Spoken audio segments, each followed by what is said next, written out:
आचार्य मुकेश भारद्वाज पूज्य महाराज जी के चैनल को सब्सक्राइब करें और नए वीडियो को सबसे पहले देखने के लिए बेल आइकॉन पर क्लिक करें। राधे राधे।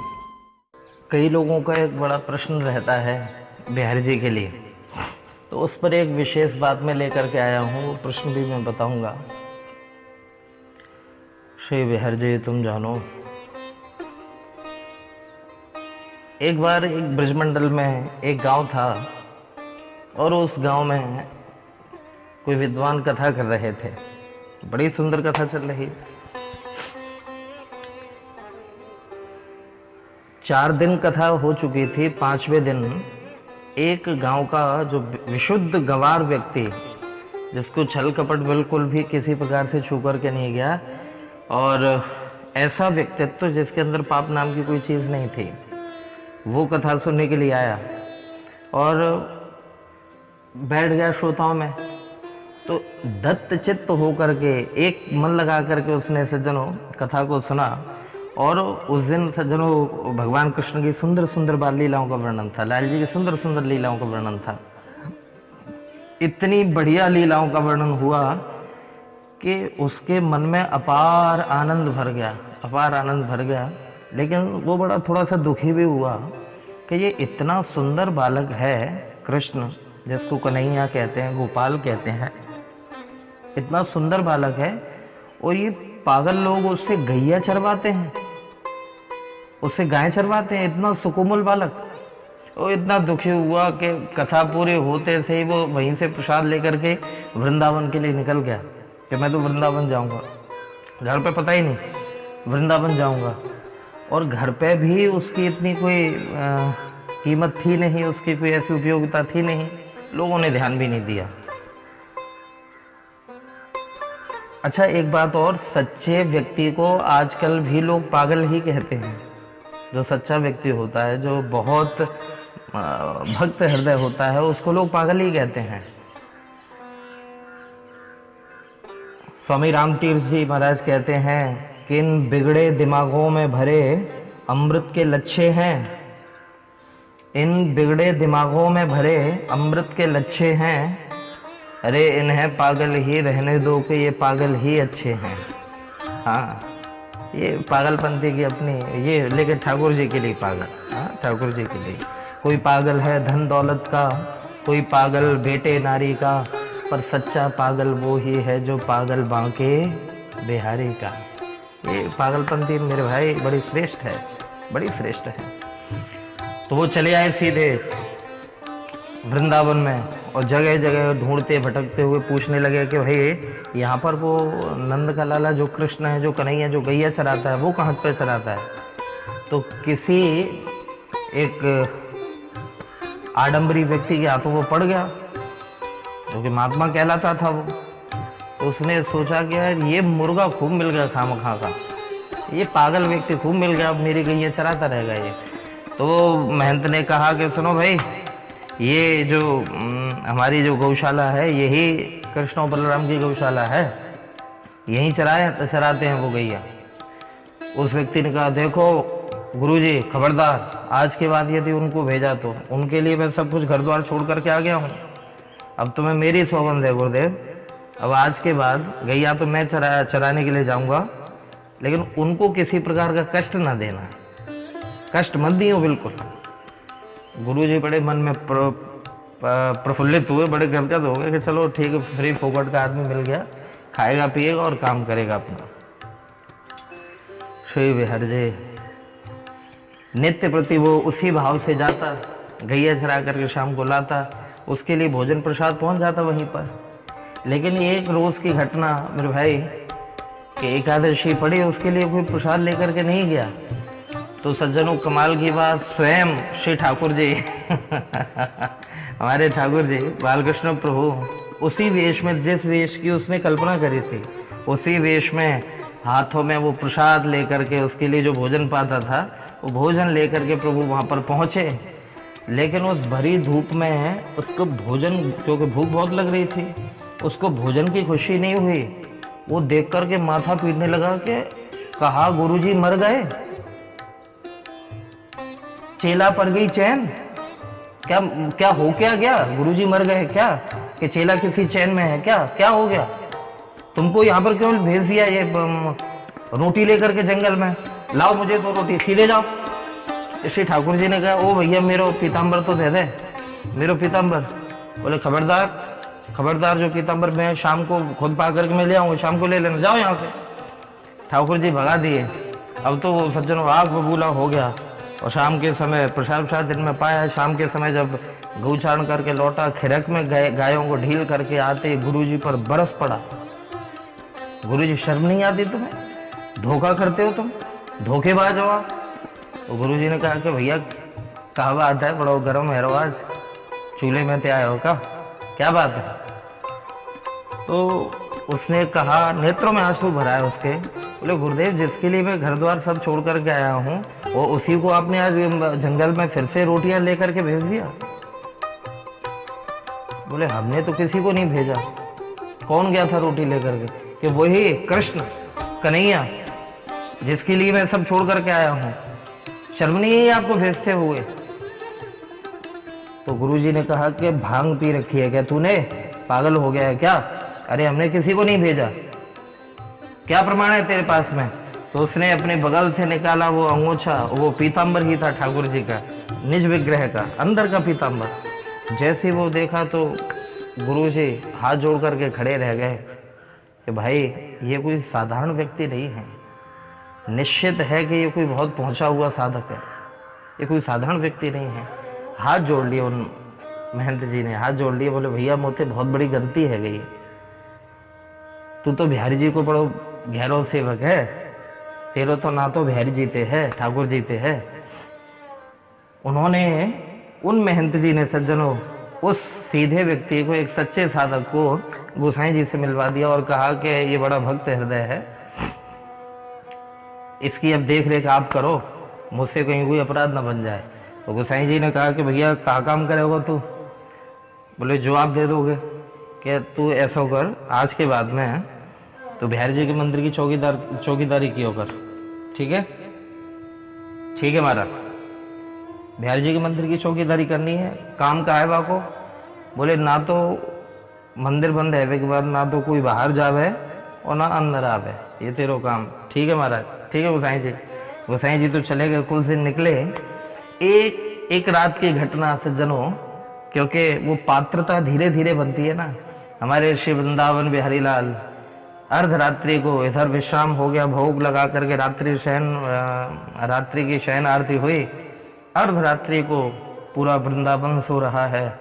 लेकिन हमारे बिहारी जी जो है एक सुंदर, अति सुंदर सांवले सलोने बालक के रूप में दौड़ते हुए अंदर से निकले और जैसे ही अंदर से पूर्ण वेग में निकले वो एकदम चौंक गया, वो चौकीदार चौंक गया। कहे ये कौन गया? ये सुंदर बालक कौन है ये? वो डंडा लेकर के उनके पीछे भगा, डंडा लेकर के पीछे भगा। और जैसे ही सज्जनों जा करके गलियों में देखा, कोई नहीं दिखा, कोई नहीं दिखा, लोप हो गए ठाकुर जी, लोप हो गए। वो रात भर बैठा बैठा सोचता रहा कि भैया ये कौन था, ये कौन था जिसकी आज मुझे झलक मिली। रात भर सोचता रहा। और सज्जनों सवेरे जैसे ही 3:30 बजे श्री ठाकुर जी निधिवन से वापस लौट रहे थे और जैसे ही वापस लौटते समय ठाकुर जी ने अंदर प्रवेश किया, वही छवि फिर मिली, वही छवि फिर मिली। ये जब स्थिति देखी मेरे भाई बहन, वो हक्का बक्का रह गया, ये कौन है? ताला पड़ा हुआ, दरवाजा बंद है और फिर भी अंदर चला गया। ये कोई साधारण बालक नहीं है। कौन है भैया? ये कोई जादू टोना करने वाला तो ना है? खूब मन में उसका नाम सुना विचार आने लगे। दूसरे दिन भी यही झांकी हुई। दूसरे दिन ठाकुर जी ने थोड़ी सी और कृपा करी। जैसे ही लाल जी रात्रि में निकले तो उसकी ओर देख करके मुस्कुराए और जैसे ही उसने सज्जनों मुस्कुराहट देखी, हा, मुस्कुराहट जैसी देखी तो निहाल हो गया। अरे ये तो वही है, अरे ये तो वही है जिसके पीछे मैं ये पूरा घर द्वार सब छोड़ करके आया हूँ। ये तो वही है जिसके पीछे मैं पूरा परिवार छोड़ करके आया हूँ। ठहरो, कहाँ जा रहे हो तुम? कहाँ जा रहे हो? सुन करके श्री ठाकुर जी ने कहा भैया मैं तो रोज ही जाता हूँ, मैं तो रोज ही जाता हूँ। कहाँ? बोले निधिवन में, वहाँ पे सब मेरा इंतजार कर रहे हैं। बोले तो अकेले नहीं जाओगे, गोसाई जी ने मुझे चौकीदारी दी है तो मेरा फर्ज बनता है कि अगर आप जा रहे हो और आप ही की चौकीदारी दी है तो अकेले कैसे छोड़ दूँ? अगर तुम सुबह नहीं लौटे तो मैं क्या जवाबदारी दूंगा? मैं भी साथ चलूंगा मैं। और उसी समय दंड हाथ में लेकर के वो सेवक, सच्चा सेवक, ये एक महापुरुष का बड़ा सुंदर भाव है। वो साथ में चले आए निधिवन के दरवाजे पर, द्वार पर। श्री ठाकुर जी ने पलट करके कहा भैया तू यहीं बैठ जा, भैया तू यहीं बैठ जा। बोले अंदर के? अंदर नहीं जा सकोगे, अंदर प्रवेश नहीं है, केवल मैं ही जा सकता हूँ। श्री ठाकुर जी अंदर गए और जैसे ही दिव्य गोपिका मंडल है, श्री प्रिया जी किशोरी जी पधारी और ताथा थैया करते हुए जैसे ही नृत्य प्रारंभ हुआ तो जैसे ही वंशी बजी, मेरे भाई बहन आपको सच्ची बात बता रहा हूँ, आज भी निधिवन में जो वंशी बजती है वो वृंदावन में कई महापुरुषों को सुनाई देती है। हाँ, ये बनावटी बात नहीं है, मैं कोई झूठ नहीं बोल रहा हूँ। आज भी कितने महापुरुष हैं जो आसपास रहने वाले, उनको श्री ठाकुर जी की वंशी सुनाई पड़ती है। वो बैठा बैठा दरवाजे पर वंशी सुन रहा था कि अरे इतनी मीठी वंशी कौन बजा रहा है। उसी समय ताता थैया जैसे हुई तो पैरों के घुंघरुओं की आवाज आई, कह रहे इसमें चल क्या रहा है अंदर। और ये सोच करके सज्जनों उसने श्री निधिवन राज में जैसे ही अंदर प्रवेश किया और झाड़ियों में छुपते छुपते नित्य रास मंडल का जैसे अंदर उसने दर्शन किया तो माथे से हाथ लगा के बैठा रह गया। हे भगवान, दिन भर तो ये दर्शन देता है लोगों को और रात्रि में ऐसे ऐसे स्त्रियों के साथ में नृत्य करता है, ये तो और भी दुबला पतला हो जाएगा है, इसीलिए ये काला कलूटा है। अब तो महाराज क्रोध आने लग गया, उसको कोई भाव नहीं सूझा, वो निर्मल मन का था, उसको कोई भाव नहीं है। हा हा हा हा, देखो तो ये कर क्या रहा है, ये नृत्य कर रहा है रात्रि में। और उसी समय कुछ ऐसी गोविंद की लीला हुई, ताता थैया करते हुए ठाकुर जी ने पाद प्रहार किया धरण्य में। उसी समय श्री ठाकुर जी की जो पायजेब बंधी हुई थी, पैरों में घुंघरू बंधे हुए तो वो झर टूट गए, हाथ लगा तो माला टूट गई श्री ठाकुर जी की। उसी समय उसने घुटवन घुटवन जा करके वो माला और पायजेब सब बीन करके अपने ही अंगूछे में गांठ लगा ली, गांठ लगा ली। हे भगवान! और तब तक सज्जनों सुबह 3:30 बजे का समय हुआ और जैसे ब्रह्म मुहूर्त की बेला प्रारंभ होने वाली हुई, उसी समय श्री ठाकुर जी चलने लगे। जैसे ही श्री ठाकुर जी ने देखा तो ठाकुर जी ये कहते कि भैया तू अंदर कैसे आयो, उससे पहले वो ठाकुर जी पर ही लद पड़ा। बोले अरे भगवान, मैं तो सोचता था कोई भलो काम करवे आते होगे तुम यहाँ पे, रात में लोग इनके संग में नृत्य कर रहे हो तुम हैं। एक तो तुम वैसे ही दुबले पतले हो और ऐसे रात रात भर नचोगे, दिन में खड़े खड़े दर्शन दोगे तो और काले हो जाओगे। चलो घर, सीधे चलो घर। ठाकुर जी मंद मंद मुस्कुराते हुए, इस प्रेम के ऊपर गोविंद भी न्यौछावर हो जाते हैं, इस प्रेम के ऊपर ठाकुर भी न्यौछावर हो जाते हैं। आहा, आए और जैसे ही बिहारी जी के मंदिर में श्री ठाकुर जी ने प्रवेश किया तो पलट करके मुस्कुराए उसकी ओर। जैसे ही उस मुस्कुराहट को देखा वो फिर से दीवाना हो गया, फिर से पागल हो गया। बिहारी जी अंदर चले गए शयन में।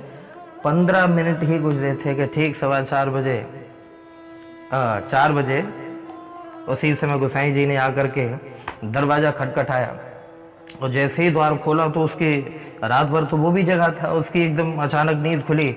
कह रहे गोसाई जी क्या हो गया? बोले अरे तुझे दिख नहीं रहा भैया, टाइम है वो बिहारी जी जगाए हुए को, ब्रह्म मुहूर्त की बेला है, बिहारी जी को जगाए हुए को टाइम है वो। जैसे ही ये सुनी तो उसने कही, कह रहे गोसाई जी आप कैसी बात कर रहे हो भैया, आपको पता है कि ये अभी थोड़ी देर पहले तो निधिवंते आयो है, अभी थोड़ी देर पहले, कुछ देर पहले निधिवंते आयो है, रात भर मैंने नचाई करिए वहाँ पे, नच नच कर वहाँ से आयो हो और आते ही आप जो है दरवाजा खटखटा कर जगह में लग गए। जब दिन भर आप वहाँ को खड़े करे रखोगे, रात में वो वहाँ पे नृत्य करेगो, तुझे आराम कब करेगो भैया, मुझको इतना तो बताओ। बोले अरे भैया ये कैसे कह रहे हो कि तुम के वो रात में वहाँ पे गए थे। तो उसी समय पोटली खोल दी। कि देखो उनकी ये माला टूट गई थी वहाँ पे, वो मैं समेट करके ले आया। उनके पायजे घुंघरू टूट गए थे, ये मैं समेट करके ले आया। और जैसे ही अंदर गर्भगृह खोला, ओ हो गोसाई जी झर झर करके रो पड़े कि हे भगवान, ये तो कोई सच्चा महापुरुष है, ये तो कोई सच्चा महापुरुष है जिसको श्री ठाकुर जी के नित्य विग्रह का दर्शन प्राप्त हो गया, गोविंद के नित्य विग्रह का दर्शन प्राप्त हो गया। और कुछ महापुरुषों का ऐसा मत है, जिन संत से भाव मैंने सुना, वो कुछ महापुरुषों का ऐसा मत है कि कदाचित इसी भाव की वजह से श्री ठाकुर जी को कभी मंगला नहीं करी जाती। अब वर्ष में केवल एक ही दिन बिहारी जी की मंगला होती है, जिस दिन जन्माष्टमी होती है, वर्ष में एक ही दिन। बाकी तो 7 बजे 7:30 बजे बिहारी जी जगते हैं, चकाचक स्नान ध्यान किया और उसके बाद आरती प्रसाद इत्यादि सब होता है उस दिन से। अच्छा, एक और विशेष बात ये कि बिहारी जी के मंदिर में प्राय सारे मंदिरों में घंटे घड़ियाल इत्यादि पाए जाएंगे, लेकिन बिहारी जी के मंदिर में घंटा नहीं बजता, बिहारी जी के मंदिर में कोई शोर नहीं होता। तो ये भी बड़ा प्यारा भाव है कि हमारे ठाकुर आराम कर रहे हैं और मालूम चला उसी समय किसी ने आके घंटा बजा दिया। विक्षिप्त होंगे, वो परेशान होंगे। इसलिए बड़े प्यारे भाव की बात है। और ऐसे रसिक वैष्णव खूब कृपा करते हैं आज भी ब्रजमंडल में, खूब ठाकुर को प्रेम करते हैं, खूब लाड लड़ाते हैं। ऐसे रसिक महापुरुषों के चरणों में कोटि कोटि प्रणाम है। राधे राधे।